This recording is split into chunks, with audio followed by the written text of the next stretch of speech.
Olá, prezados. Meu nome é Kevin, sou pós-graduando da Universidade Estadual Paulista, Júlio de Mesquita Filho. Meu trabalho é intitulado Produção de Biochar em casca de soja com material sustentável para a remoção de metais potencialmente tóxicos em meio aquoso. Adentrando na sessão de introdução, nós sabemos que a crescente intensificação das atividades industriais e urbanas e até mesmo tecnológicas tem contribuído significativamente para o aumento da contaminação ambiental por metais em ecossistemas aquáticos e terrestres.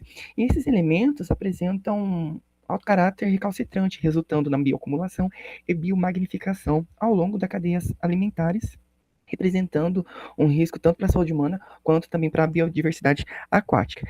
E dentre esses contaminantes metálicos, mais preocupantes, vão destacar o chumbo e o cádio, justamente porque esses metais eles são reconhecidos por sua alta toxicidade, mesmo em baixas concentrações.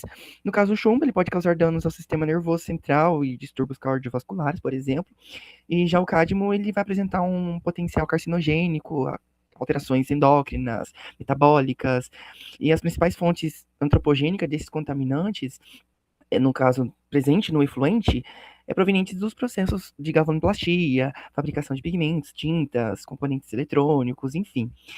Diversas técnicas de tratamento têm sido ali estudadas, empregadas para a remoção desses metais, como, por exemplo, a precipitação química, coagulação, floculação, troca iônica, filtração por membranas, processos eletroquímicos e extração por solvente. Embora esses processos apresentem uma elevada eficiência sob determinadas condições operacionais, muitos desses métodos demandam elevado custo, manutenção, consumo energético, geração de resíduos secundários. É, nesse contexto todo, a adsorção tem se destacado como uma técnica alternativa mais promissora para o tratamento desse fluente contendo esses metais. Uma vez que essa técnica, né, apresenta uma simplicidade operacional, questão da elevada eficiência de remoção, versatilidade, possibilidade de regeneração do adsorvente, reduzida a geração de subprodutos, e além disso, a adsorção apresenta um desempenho satisfatório, por exemplo, no que tange a adsorção em baixas concentrações do analito presente no efluente em si, tornando então uma técnica extremamente econômica, né, viável e ambientalmente sustentável. Aí, dessa forma, a utilização do biochar em si, desse material, obtido, né, a partir de resíduos agroindustriais, tem recebido uma crescente atenção como potenciais biosorventes. E vale ressaltar, né, que esses biochars eles são produzidos por processos termoquímicos e apresentam propriedades favoráveis à adsorção justamente por apresentar uma estrutura porosa, grupos funcionais específicos que facilitam essa atração, né, eletrostática, essa interação com o analito em si. E esses resíduos agroindustriais, como por exemplo a casca de soja, constitui uma matéria-prima extremamente renovável, de baixo custo, de modo a agregar valor, né, a esse resíduo, frequentemente descartado aí pela indústria alimentícia principalmente. Adicionalmente, pode ser realizado, né, a questão das modificações químicas nesse material, para a produção do biochar, para aumentar, então, a eficiência de remoção desse material, de modo a ampliar, né, esse processo, né, de adsorção, essa eficiência desse processo. Assim, dessa forma, o objetivo da presente pesquisa foi então produzir o biochar com e sem ativação química para a remoção de metais potencialmente tóxicos, no caso o chumbo e o cádmio, em meio aquoso. No caso, a metodologia quanto à produção dos materiais inicialmente a casca de soja, né, que é um subproduto, né, do processo industrial de grãos, foi obtido por uma indústria alimentícia, lavado com água, para remover, né, os interferentes ali presentes. Aí, posteriormente, foi seco em estufa de circulação a 60 graus Celsius por 48 horas e, posteriormente, triturado. Aí, em seguida, esse material foi condicionado em um reator tubular e submetido à carbonização sob uma atmosfera inerte de nitrogênio.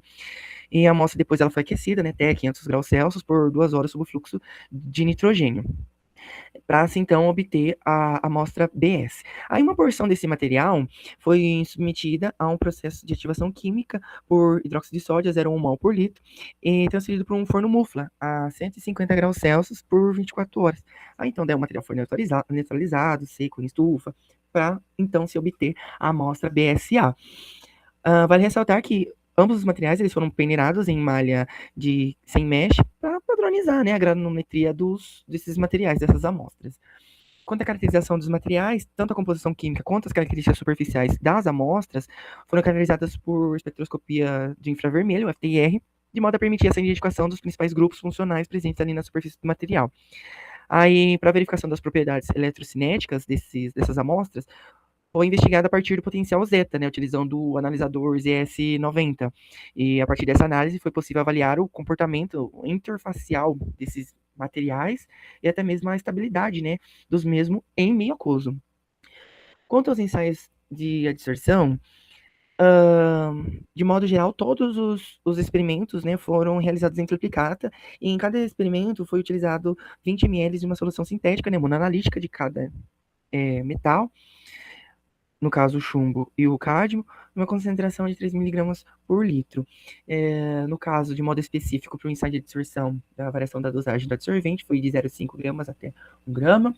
Cinético variou de 15 minutos até 120 minutos, no pH de 1, 2, 3, 1, 3, 5 e 7.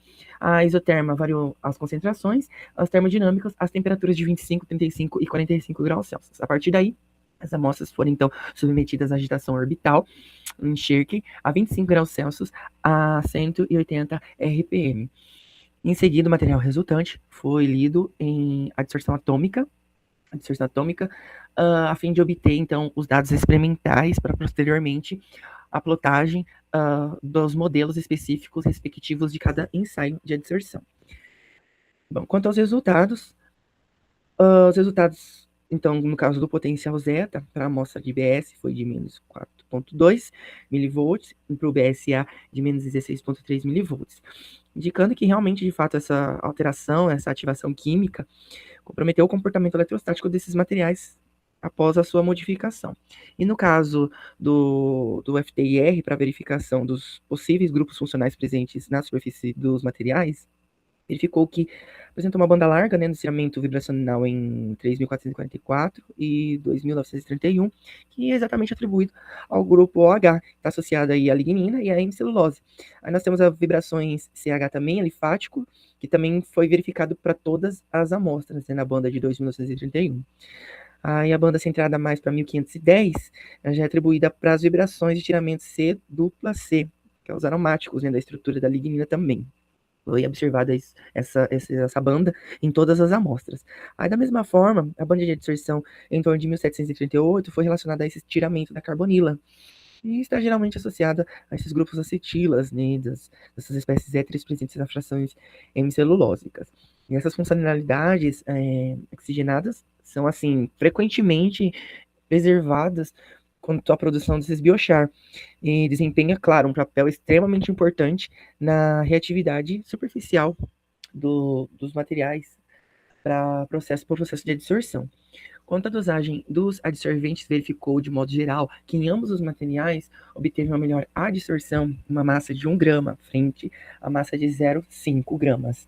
Uma vez que aumentou a proporção do material, teve um aumento da porcentagem de remoção. Então, conforme aumentava a massa, aumentou o percentual de remoção dos analíticos para cada material. Quanto ao pH, a absorção dos analíticos ocorreu em pH ácido, né? Então perceba que especificamente ocorreu em pH 5, visto que em condições alcalinas, né, gerou aí um aumento da hidroxila, né, do grupo OH, de modo a favorecer a precipitação dos analíticos ali presentes, né, formando então, por exemplo, o hidróxido de chumbo, o hidróxido de cádmio, e claro que, né, consequentemente, tendo ali uma interferência de uma redução as concentrações desses analíticos por processo de precipitação e não de fato de adsorção. Então, frente ao processo de adsorção, o melhor pH analisado e utilizado para a realização dos ensaios de adsorção foi de 5. Quanto à cinética de adsorção, verificou-se então que para ambas as amostras o melhor ajuste experimental foi obtido no modelo de Pseudo segunda ordem. De modo a presumir, né, que esse processo cinético absorvido ocorreu por mecanismo de quimiabsorção. E vale ressaltar que esse tipo de interação composto ele vai reter a superfície do adsorvente por meio das ligações químicas específicas, né, que essa ligação, né, essa interação vai estar estritamente associado aos sitiativos específicos do material. E, além disso, esse processo caracteriza-se como uma maior estabilidade ali do sistema e, claro, seletividade, né, quando comparado, por exemplo, a um processo de natureza física.